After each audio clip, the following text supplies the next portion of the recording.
સોમનાથ ખાતે સ્વાભિમાન પર્વ પ્રસંગે માળિયા હાટીનામાં સાવજ ડેરીના ચેરમેન શ્રી દિનેશભાઈ ખટારિયાની ઉપસ્થિતિમાં તાલુકા ભાજપના સંગઠનની મિટિંગ યોજાઈ।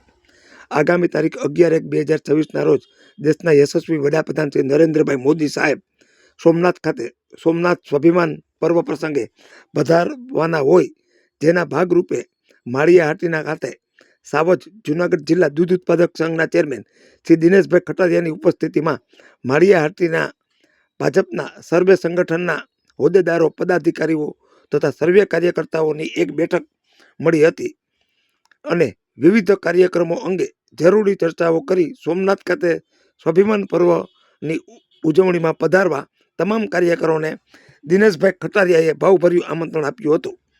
આ બેઠકમાં માળિયા હાટીના તાલુકા ભાજપના તમામ સંગઠનોના હોદ્દેદારોએ હાજરી આપી હતી, એમ સાવજ જૂનાગઢ જિલ્લા દૂધ ઉત્પાદક સંઘના ચેરમેન શ્રી દિનેશભાઈ ખટારિયાની એક યાદી જણાવે છે। જે દર્શક મિત્રોએ સુપરફાસ્ટ ચેનલને સબસ્ક્રાઈબર નથી કરી તેમને સબસ્ક્રાઈબર કરી લેવી।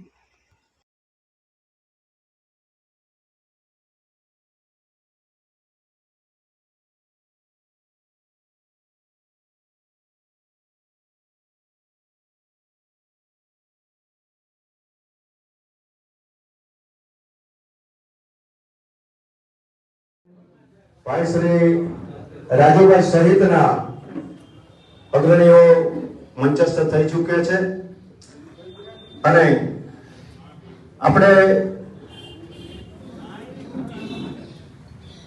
તાલુકા ભારતીય જનતા પાર્ટીના મહામંત્રી શ્રી રામસિંહભાઈ શ્રીજી ફાર્મવાળાને વિનંતી કરશું કે તેઓ શ્રી કેશ પહેરાવી અને દિનેશભાઈ કટારિયાનું સ્વાગત કરીને આ નિવેદન પત્રને આવકારે।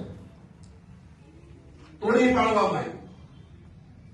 7 વખત મિત્રો આ મંદિરને ફરીથી બાંધવામાં આવ્યું છે અને 13 નવેમ્બર 1947 ની અંદર આપણા તાત્કાલિન ગૃહમંત્રી અને લોખંડી પુરુષ એવા દેશના લોખંડી પુરુષ એવા સરદાર વલ્લભભાઈ પટેલે